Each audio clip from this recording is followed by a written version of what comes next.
Hello friends, welcome back to Chitra science hub. आज का हमारा टॉपिक है ऑर्गेनोपैलेडियम कंपाउंड्स। जो ऑर्गेनोपैलेडियम कंपाउंड्स होते हैं, इनकी एक स्पेशल क्वालिटी होती है कि जो न्यूक्लियोफाइल जनरली हमारे आइसोलेटेड डबल बॉन्ड पे अटैक नहीं कर पाते, वो ऑर्गेनोपैलेडियम कंपाउंड्स के प्रेजेंस में इजीली ये रिएक्शन कर जाते हैं। However when alkene is coordinated to PD second, मतलब इसमें जो ऑर्गेनोपैलेडियम कंपाउंड्स में पैलेडियम जो है वो +2 ऑक्सीडेशन स्टेट में होता है।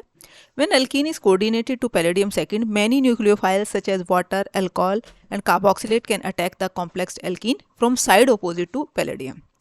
जैसे कि हमने अभी बताया कि जो न्यूक्लियोफाइल होते हैं वो जनरली आइसोलेटेड डबल बॉन्ड को अटैक नहीं करते, लेकिन पैलेडियम ऑर्गेनोपैलेडियम कंपाउंड्स की प्रेजेंस में हमारे बहुत सारे न्यूक्लियोफाइल जैसे वाटर है, अल्कोहल है, कार्बोक्सिलेट है, वो एल्कीन आपके जो डबल बॉन्ड पर अटैक कर जाते हैं, मीन्स एल्कीन के साथ कॉम्प्लेक्स बना लेते हैं। और अटैक कहाँ से करते हैं? मतलब पैलेडियम के अपोजिट साइड से, मतलब जिस तरफ से पैलेडियम अप्रोच करता है उससे अपोजिट साइड से। अब palladium second salt add to an alkene to give a pi complex. Alkene के साथ पैलेडियम सॉल्ट आपका कंबाइन होकर पाई कॉम्प्लेक्स बनाएगा।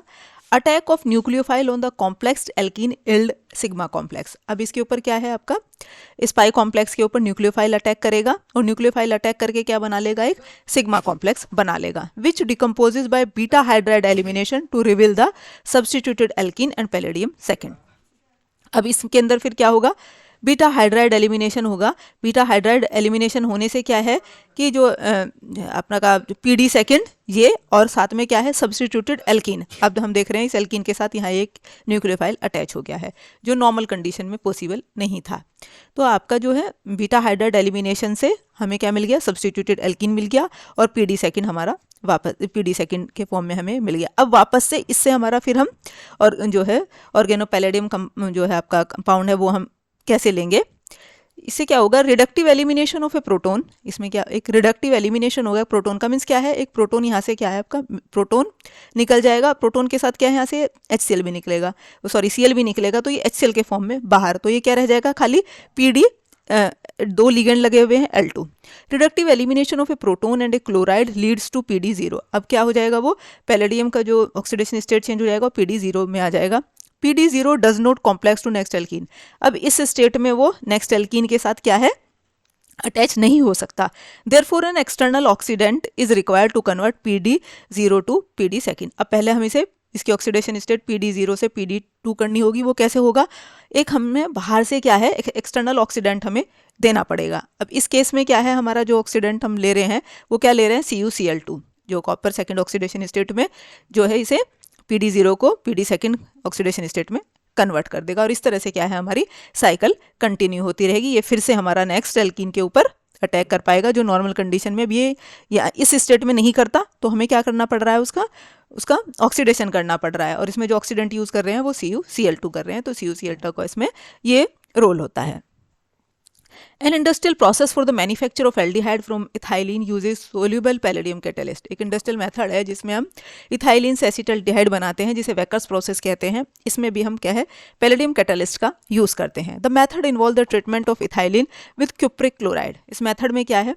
इथाइलिन को हम किसके साथ ट्रीट कराते हैं? CuCl2 और PdCl2 को। जैसे हमने अभी देखा CuCl2 क्या है? ऑक्सीडेंट की तरह हम इसमें यूज़ करते हैं वापस से कैटलिस्ट के रीजनरेशन के लिए। तो क्यूप्रिक क्लोराइड और पैलेडियम क्लोराइड को हम इसमें यूज़ करते हैं। और वाटर क्या है? एक न्यूक्लियोफाइल की तरह एक्ट करता है इस रिएक्शन में, और इथाइलिन से हमारा क्या बन जाता है? Acetaldehyde. In the absence of CuCl2, ये जो हमारा ऑक्सीडेंट है, इसके एब्सेंस में क्या होता है? PD0 to PD second in the presence of atmospheric oxygen which is reused. अब क्या है कि इसका क्या रोल है? जो CuCl2 इसकी एब्सेंस में यदि CuCl2 ना हो तो PD0 की ऑक्सीडेशन स्टेट में ही रह जाएगा, आपका PD सेकेंड में नहीं आएगा। तो इसकी प्रेजेंस में क्या होगा? जो है आपका जो है इसकी प्रेजेंस में क्या होगा? आपका PD0 से वो PD सेकेंड ऑक्सीडेशन स्टेट में आपका कन्वर्ट हो जाएगा और फिर से यूज़ हो जाएगा। तो इस मेथड में हमारा क्या हो जाएगा? This method is also useful for the conversion of substituted alkene into carbonyl compound. और इस मेथड की हेल्प से हमने क्या किया अब तक? इसमें पहले जो आइसोलेटेड डबल बॉन्ड जो है उसके ऊपर न्यूक्लियोफाइल अटैक नहीं करता। हमने इस ऑर्गेनोपैलेडियम कैटलिस्ट की प्रेजेंस में उसके ऊपर अटैक करा के क्या बनाया? सब्स्टिट्यूटेड एल्कीन बनाई। अब इस सब्स्टिट्यूटेड एल्कीन से फर्दर हम कार्बोनिल कंपाउंड बना सकते हैं। ये हमारा ये रिएक्शन हम देख रहे हैं कि सब्स्टिट्यूटेड एल्कीन से हमने क्या बनाया, कार्बोनिल कंपाउंड बनाया। तो इससे जो सब्स्टिट्यूटेड प्रोडक्ट बनती है उससे हमारी और भी प्रोडक्ट बनती है। यही हमने इसमें वेकर्स प्रोसेस में यूज़ किया कि इससे इथाइलिन से हमने क्या बनाया, एसिटल्डिहाइड बनाया।